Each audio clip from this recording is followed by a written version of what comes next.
Shri Gurubhyo Namaha. Hari Om. We are going to learn a famous work by Adi Shankaracharya, which is called as Rajarajeshwari Ashtakam or Rajarajeshwari Stavam, or it's also called as Ambashtakam. So this is a beautiful work by Jagadguru Adi Shankaracharya on goddesses Sri Rajarajeshwari. Every slokam ends with the line Chitrubi Paradevata Bhagavati Sri Raja Rajeshwari. Okay, so let's see how we need to read this slokam.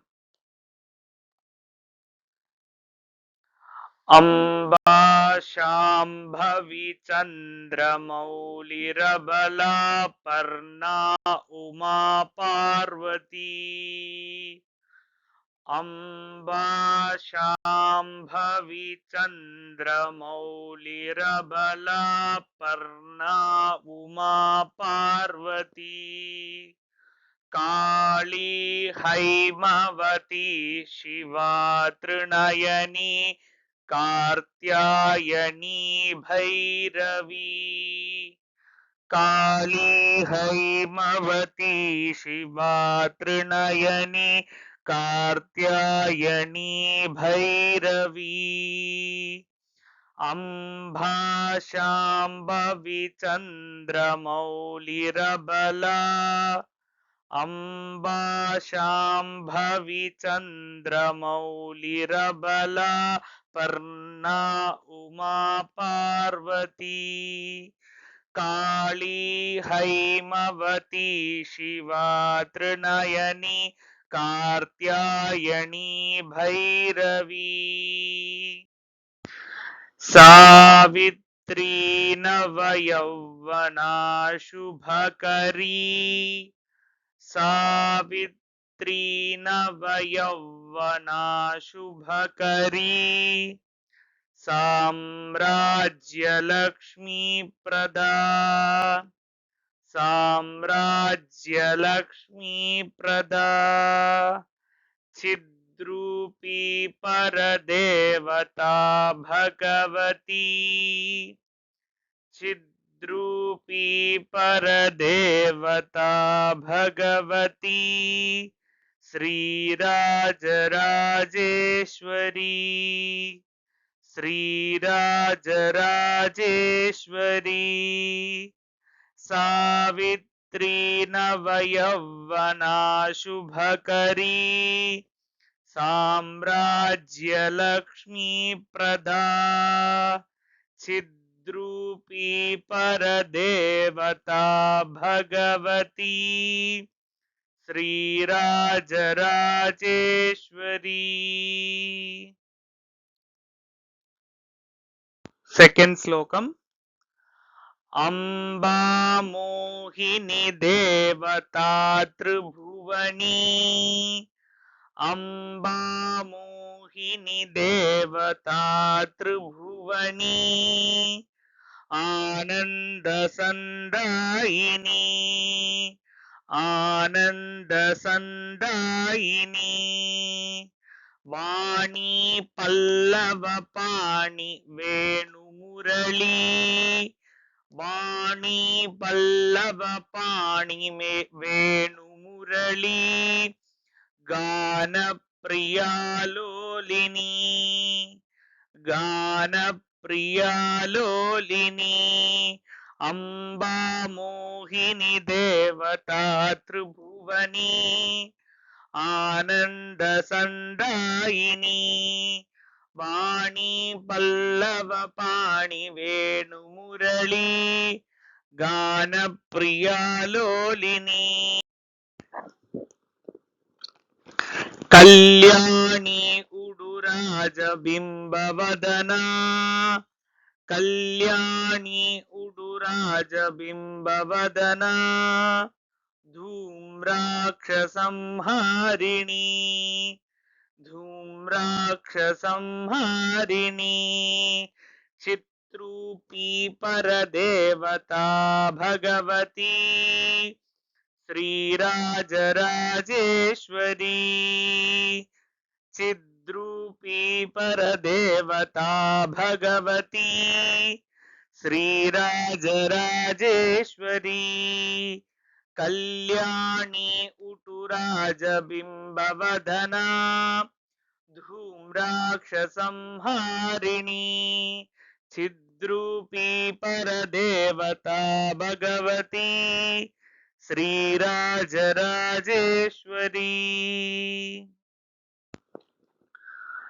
श्लोकम number 3. अंबानूपुररत्नकङ्कणधरी अंबानूपुररत्नकङ्कणधरी केयूरहारावली केयूरहारावली. So that Nupura Ratna Kankana Dhari. Okay, so there are 3 words there.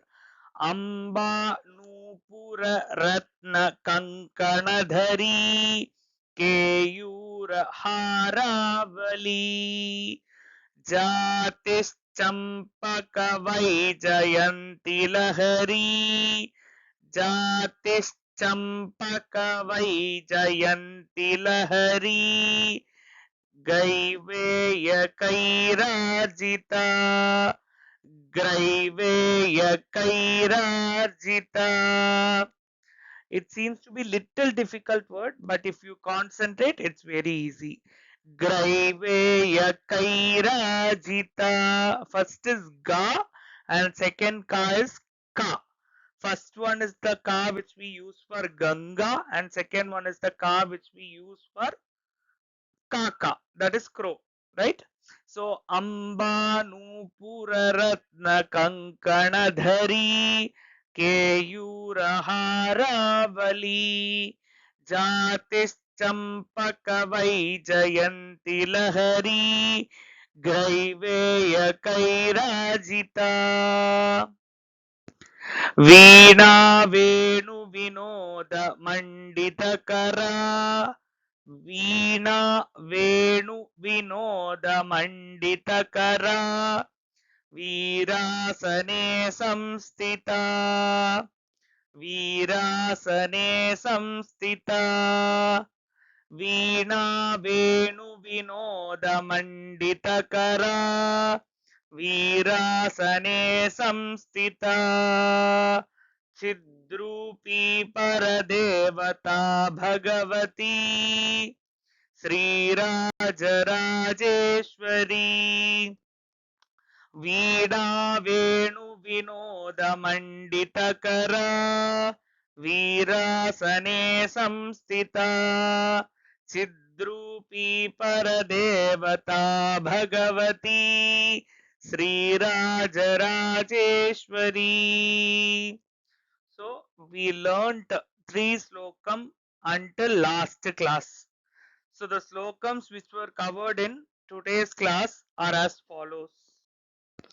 Ambarauddrini Bhadrakali Bagala Ambarauddrini Bhadrakali Bagala Jwalamukhi Vaishnavi Jwalamukhi Vaishnavi Brahmani Tripurantaki Suranuta Brahmani Tripurantaki Suranuta Dedipyamanojjvala Dedipyamanojjvala Ambarauddrini Bhadrakali Bagala Jwalamukhi Vaishnavi Brahmani Tripurantaki Suranuta Dedipyamanojjvala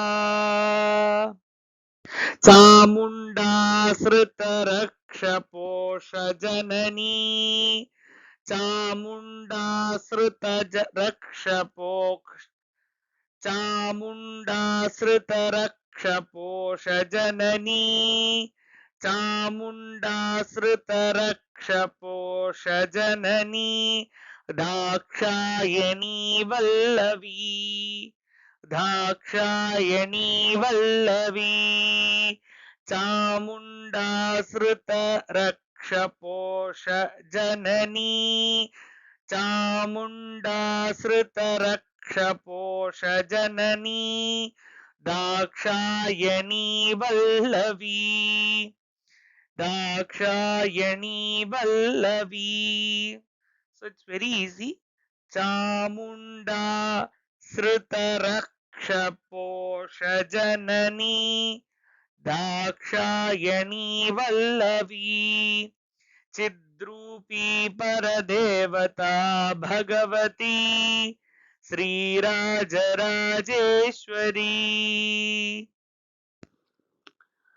next श्लोकम. अम्बाशूलधनुकुशाङ्कुशधरी अम्बाशूलधनुकुशाङ्कुशधरी अर्धेन्दुबिम्बाधरी अर्धेन्दुबिम्बाधरी अम्बाशूलधनुकुशाङ्कुशधरी अर्धेन्दुबिम्बाधरी वाराही मधुकैटभप्रशमनी वाराही मधुकैटभप्रशमनी वाणी रमासेविता वाणी रमासेविता अम्बाशूलधनुकुशाङ्कुशधरी अर्धेन्दुबिम्बाधरी वाराही मधुकैटभः प्रशमनी वाणी रमासेविता मल्लाद्यासुरमुक्तदैत्यमधनी मल्लाद्यासुरमुक्तदैत्यमधनी. So as explained in the class, it is Malladi Asura Mukta Daitya Madhani. Okay.